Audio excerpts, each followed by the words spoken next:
Hello les amis, on se retrouve cette semaine alors avec un peu de retard parce que normalement j'aurais dû poster une vidéo ce dimanche, enfin dimanche dernier, mais voilà, les circonstances ont fait que non, pas de vidéo ce dimanche, mais j'ai quand même tenu à faire une vidéo et j'avais pas envie de refaire un vlog comme la semaine dernière.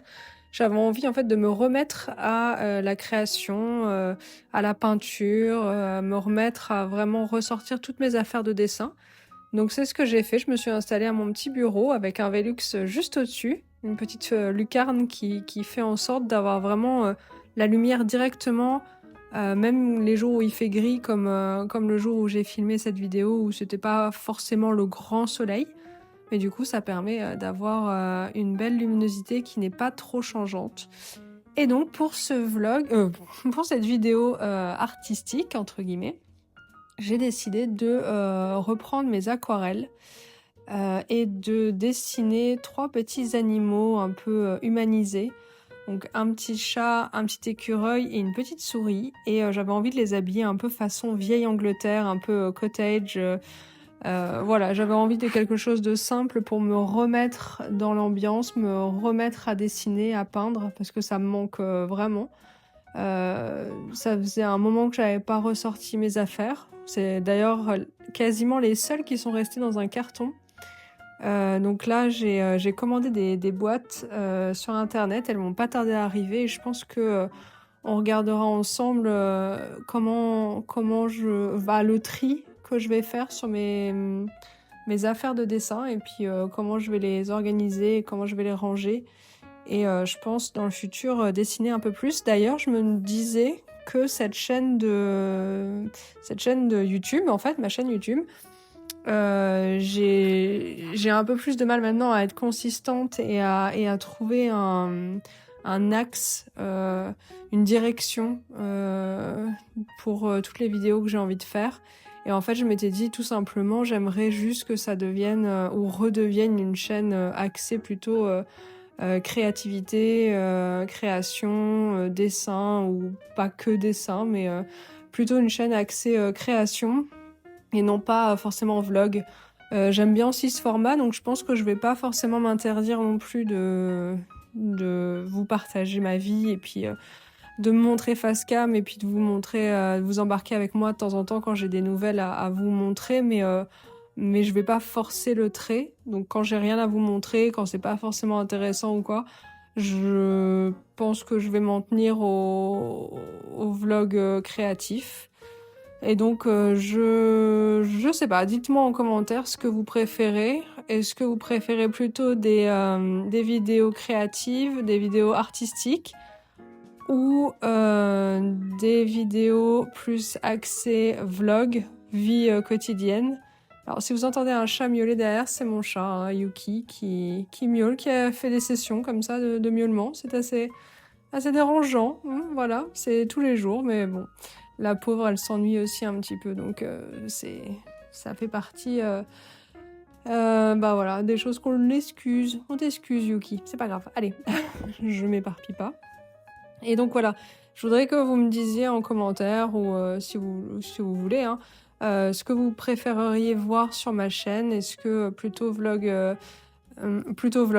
la vie quotidienne, plutôt vidéo dessin comme ça, filmer d'au-dessus, voir le process de mes créations, ou alors un mix des deux, avec de temps en temps une vidéo dédiée à l'art et de temps en temps une vidéo plutôt vlog face cam pour donner des nouvelles, ou autre genre, vous me dites.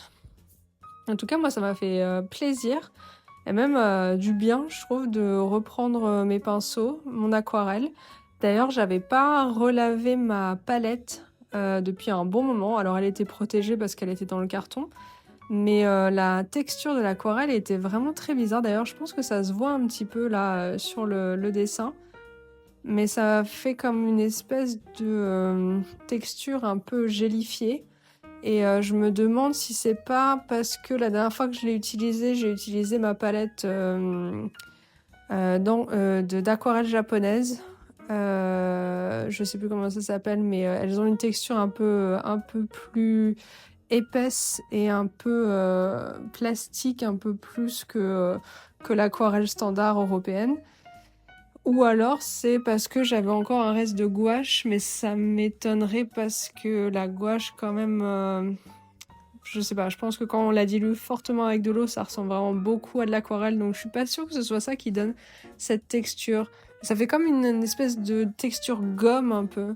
Donc c'était pas forcément dérangeant, mais c'était beaucoup plus épais et moins facile à travailler sur le papier. Donc bon, ça m'a pas empêché quand même de peindre et de faire mes mélanges. Mais c'était à prendre en compte. Donc c'est vrai que je lave pas tout le temps mes palettes. Parce que je trouve que parfois c'est intéressant de reprendre un petit peu les mélanges que j'avais laissés lors des créations précédentes. Du coup, je lave pas forcément. Après, quand j'ai vraiment plus de place et que j'ai fait des mélanges très spécifiques qui me plaisent pas forcément pour le nouveau dessin, là j'ai tendance à le laver. D'ailleurs, je vais peut-être le faire quand même pour les prochaines créations. Parce que la texture est quand même bizarre. Et j'ai pas envie de galérer à devoir désincruster une peinture un peu plastique. Donc bon. Donc j'ai fait le dessin avant de filmer parce que ça m'a pris un petit peu de temps quand même. Je l'ai fait au crayon de papier. Ensuite, j'ai pris mon stylo à encre indélébile marron et j'ai ancré ces 3 petits personnages. Ensuite, j'ai gommé avec la gomme mie-de-pain. Et ça m'a laissé donc ces 3 contours de personnages. J'aime beaucoup la technique d'ancrer le dessin à l'encre indélébile et ensuite de pouvoir sereinement travailler avec de la peinture à l'eau qui ne fait pas baver du coup les contours et du coup ça facilite quand même beaucoup. Et ça se voit pas des masses, je trouve, une fois que l'aquarelle ou la gouache ou peu importe est mise et appliquée. Je trouve que les contours ne se voient pas forcément. Après, ça dépend aussi de l'épaisseur de la plume. Je pense, moi, la plume est pas très épaisse, mais c'est pas la plus fine. Je pense que j'ai dû prendre une taille médium, il me semble. Parce que quand c'est trop fin, j'aime pas trop non plus. Je fais pas forcément des dessins très détaillés, très fins. Donc je voulais quand même avoir ce côté contour, mais pas non plus trop présent parce que quand c'est trop épais, ben c'est pas mon style. Donc voilà. Donc moi je trouvais que mon stylo, alors ça fait tellement longtemps, j'ai l'impression que j'ai plus aucun nom de marque. Je sais plus, je vous le mettrai en description le nom du stylo plume à piston, donc que je peux recharger avec de l'encre sépia, qui est moins dure qu'une encre noire, donc qui se fond un peu plus. En plus, moi j'utilise quand même des teintes un peu naturelles, comme là vous voyez, donc ça se fond vraiment très bien. Et mes pinceaux, ça je me souviens de la marque, donc Princeton, que j'aime toujours autant. J'avais acheté les 3 dans un pack, il me semble. Et je trouve qu'ils sont vraiment bien. C'est sûr que c'est pas les premiers prix, mais en même temps, quand on investit dans des bons pinceaux, en général, on n'en change pas tous les 5 matins. C'est plutôt l'inverse, quand on investit dans des pinceaux moyens, c'est là où on se retrouve à devoir en acheter à chaque trimestre limite parce que ben, les poils s'en vont. Ça, c'est vraiment pénible. Ou le brush, le pinceau en lui-même, les poils partent dans tous les sens, ou ça retient pas assez l'eau, ou enfin j'en ai acheté plein moi avant d'acheter ceux-là qui étaient vraiment pas terribles. Donc voilà, je recommande ces petits pinceaux qui sont toujours très sympas. Là je travaille, j'en ai sorti 3 à l'origine et en fait j'en ai utilisé que 2, un très fin et un moyen. J'avais sorti un plus gros, mais comme les dessins sont assez petits, j'ai pas eu besoin. Même pour ce genre de remplissage que vous voyez là, de la salopette par exemple, ça m'a pas dérangé en fait de venir colorier un peu comme on l'aurait fait dans un livre de coloriage. Ça m'a plutôt détendu. J'ai beaucoup aimé dessiner et peindre ces petits personnages. Surtout que je vous ai enlevé le son, mais en même temps que je dessinais, j'écoutais le livre audio Fourth Swing. Pardon. Et j'ai bien avancé. On se prend un peu quand même à l'histoire. malgré le fait que ce soit toujours les mêmes reproches que je l'avais fait la semaine dernière, c'est-à-dire très adolescent. Mais on se prend quand même au... Voilà, c'est... Quand on l'écoute comme ça, quand on fait des sessions de 2 heures, de 3 heures comme ça d'écoute, on se prend forcément un peu à l'histoire. À moins que la narratrice ou la personne qui lise nous agace particulièrement, où il y a vraiment quelque chose qui nous déplaît dans l'histoire, mais sinon on se laisse quand même prendre au jeu. Donc je l'écoute quand même et j'écouterai peut-être les deux suivants. Et je vous avais dit la semaine dernière en fin de vlog que je vous montrerai cette semaine mes nouvelles lunettes, que j'irai en acheter des nouvelles et que je vous donnerai des nouvelles. Et en fait, je suis allée faire le tour de 2 opticiens, pardon, pas du tout ophtalmo. Et j'ai trouvé des montures plutôt pas mal. Et le truc, c'est que y a une des opticiennes qui m'a vue, qui m'a regardée, qui m'a dit je vois que vous êtes enceinte, est-ce que vous avez déjà fait le dépistage du diabète de grossesse ? Et ce à quoi je lui ai dit non, et justement je vais le faire ce jeudi, là, donc dans quelques jours. Et elle m'a dit attendez d'avoir les résultats parce que il se peut que votre vue change. Et donc dans ces cas-là, je vous conseillerais pas de faire les lunettes pendant votre grossesse, mais d'attendre un petit peu. Donc moi j'ai pas l'impression que ma vue a changé, a baissé.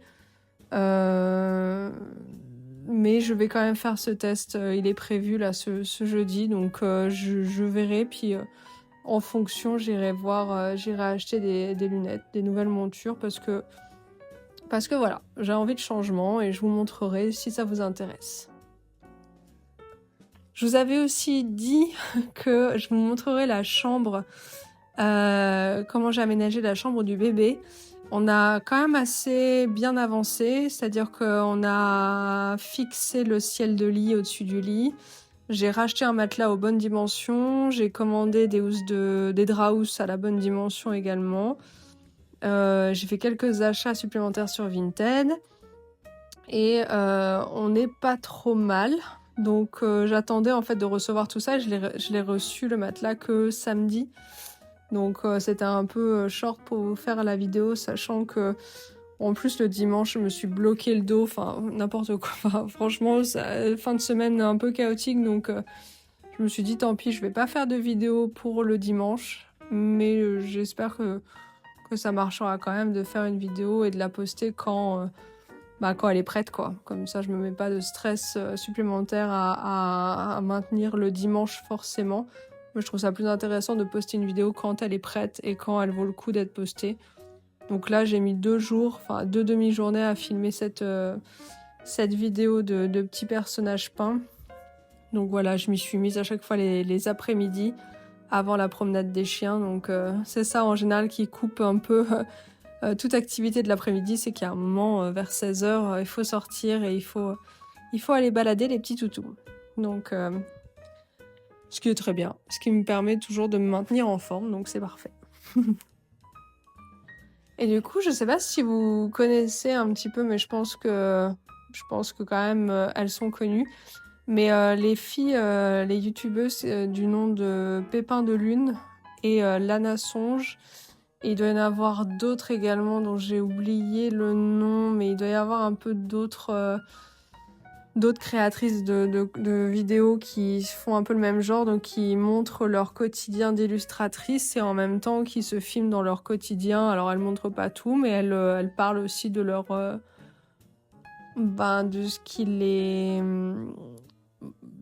intéresse au moment donné, pas forcément que d'illustration, et font aussi un peu de face cam, et puis donc c'est un mélange, moi, qui me va vraiment bien. Récemment, je réécoutais, je regardais de nouveau des vidéos de Pépin de Lune et je trouvais que ce qu'elle disait, c'était très vrai. Je me retrouvais beaucoup dans son discours. C'est-à-dire que parfois, YouTube, on a envie de tout faire bien pour que l'algorithme nous remarque et que la chaîne pas explose, mais qu'elle soit remarquée et du coup qu'on ait beaucoup plus de visibilité et que ce soit plus simple. Que voilà, la réception des vidéos soit mieux, et en même temps on est un peu tiraillé par le fait que en tant que créatrice, en tant que personne créative, On a aussi juste envie d'être vrai et de faire du contenu qui nous correspond et qui du coup n'est pas forcément programmé pour marcher, mais plus qui va toucher une certaine part des auditeurs, enfin des spectateurs et qui du coup ne va pas forcément faire les meilleurs scores, mais qui par contre va vraiment parler à quelques personnes qui sont là pour regarder ce genre de vidéos.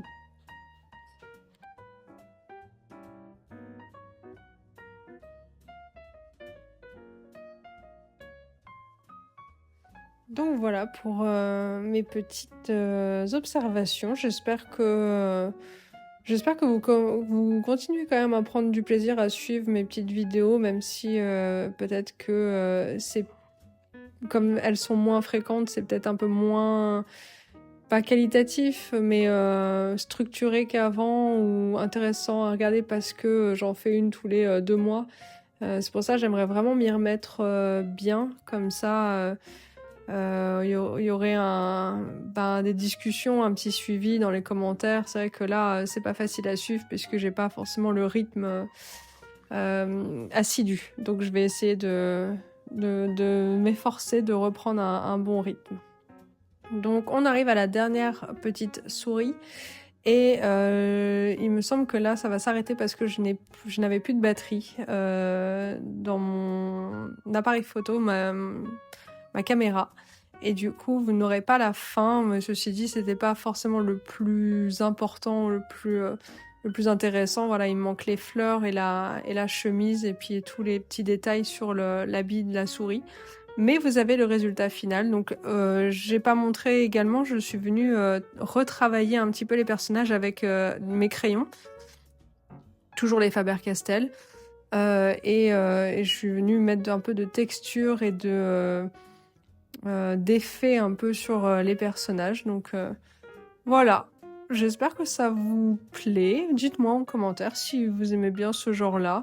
J'en ferai rien de ces personnages, c'est juste pour me remettre un peu dans la création et j'espère que ça vous aura plu de me suivre dans ces petites expérimentations. Voilà. À bientôt dans quelques jours. Ciao.